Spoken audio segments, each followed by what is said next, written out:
Today, we journey back to the glittering intellectual hub of 12th century Paris, a city defined by faith, philosophy, and the rigid constraints of the Catholic Church. We are uncovering a story that the Church would spend centuries trying to sanitize and silence.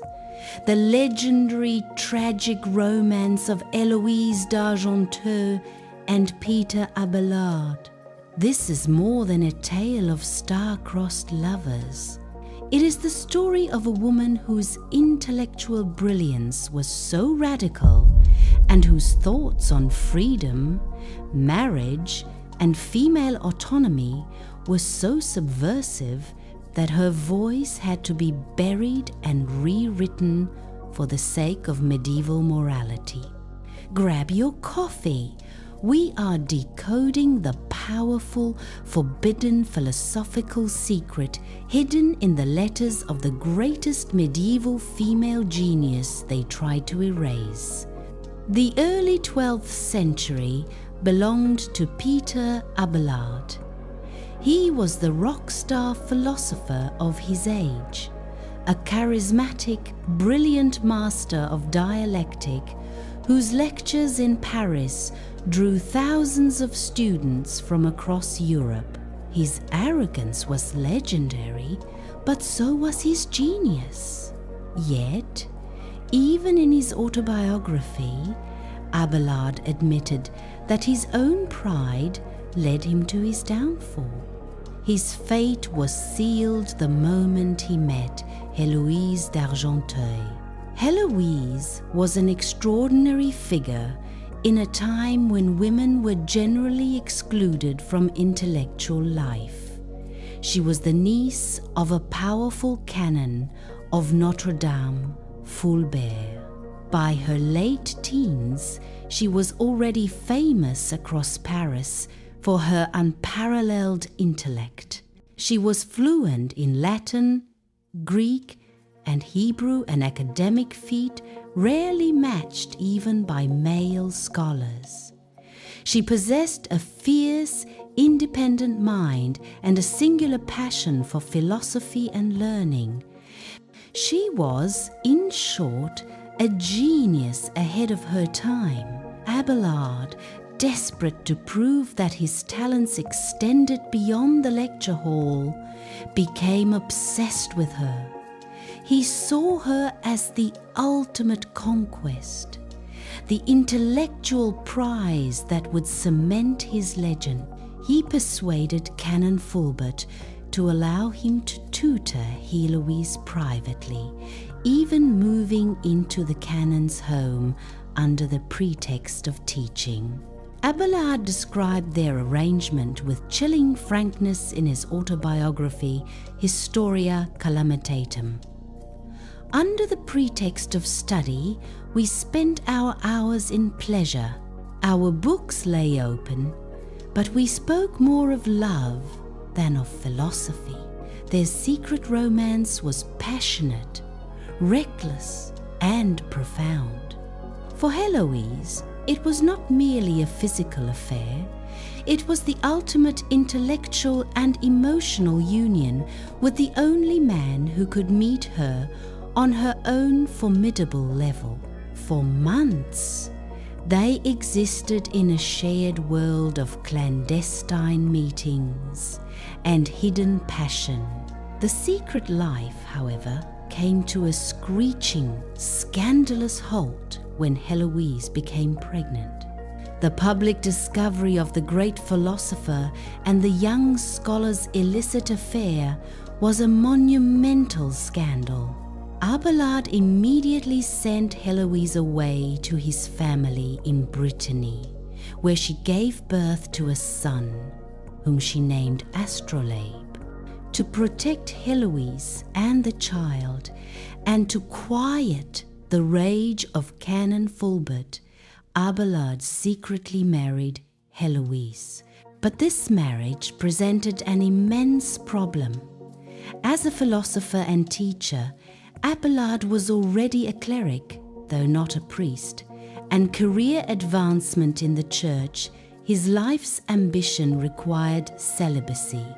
Heloise, with an astonishing clarity of vision, immediately understood the consequences.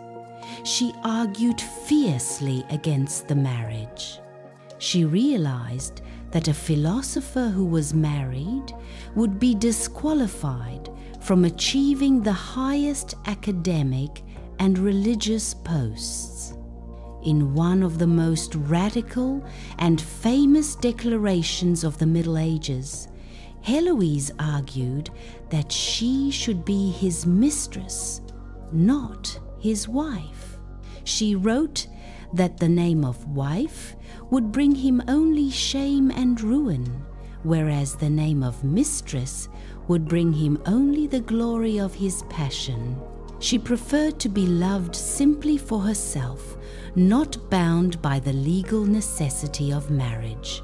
For a 12th century woman to reject the security of marriage in favor of her partner's career and the freedom of pure love was utterly revolutionary. Abelard, still bound by the law and morality of the church, insisted on the marriage but kept it secret. When Fulbert, feeling betrayed, learned of the secret marriage, he flew into a rage. He publicly denounced Abelard for forcing his niece into a convent where Abelard had placed her for safekeeping, though she was still married. The scandal reached its brutal, horrifying climax. Canon Fulbert hired a gang of thugs who broke into Abelard's chamber at night. They seized the philosopher and inflicted an unspeakable act of violence upon him, leaving him mutilated and castrated. The mutilation destroyed Abelard's career and his life's ambition. Shame and physical ruin forced both of them to take religious vows. Abelard became a monk, and Heloise, still deeply in love but forced into silence, became a nun and later the respected abbess of the Paraclete monastery. Their separation was absolute. For 20 years, they communicated only through business letters regarding the governance of the Paraclete. Then, decades later, a final, profound correspondence began, a secret record that survived centuries of church censorship to reveal Heloise's true, hidden heart. Abelard wrote his autobiography, Historia Calamitatum, the story of my misfortunes, focusing on his suffering. Heloise intercepted this text and, driven by a deep, enduring love, wrote her first letter back. It is in these letters that the forbidden history truly emerges. While Abelard spoke only of God, penance, and the pain of their separation, Heloise wrote with astonishing emotional and philosophical honesty.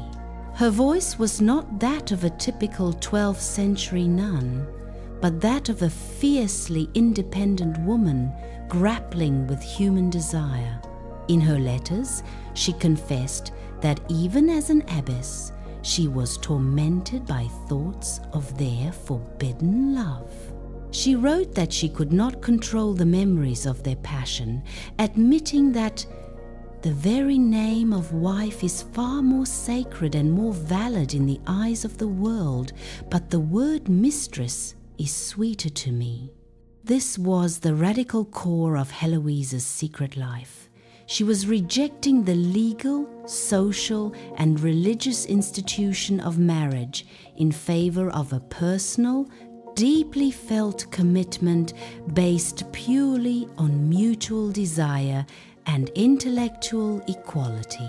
This was a proto-feminist argument centuries before feminism existed. She declared her independence from societal and religious structures that sought to define her worth through her marital status. The Church, needing to present the story as a simple tragedy, a man and woman punished by God for illicit passion, suppressed the radical content of Heloise's letters. They glorified her later life of piety but attempted to sanitize her shocking views on love and freedom. Her intellectual achievements were minimized, her passion was framed as sin, and her philosophical insights were ignored. But the letters survived, copied and passed down through intellectual circles. They ensured that the truth about her brilliant, powerful, and rebellious mind could not be permanently buried. When Heloise died in 1164, she was interred in the same tomb as Abelard, fulfilling her lifelong desire for union even in death. Today, their remains lie in a shared tomb in Père Lachaise Cemetery in Paris, a powerful monument to a forbidden love that defied the laws of the Church and the moral constraints of the medieval world. Heloise d'Argenteuil's genius was too vast for the 12th century to contain. Her life, hidden by a forced narrative of piety, was truly revealed through her voice, a forbidden, honest, and philosophical voice that speaks to us today of true love, free will, and the eternal struggle for female autonomy. Do you find Heloise's rejection of the sanctity of marriage in favor of free love to be a sign of true philosophical genius? Or was it simply the desperate declaration of a broken heart? Keep questioning everything.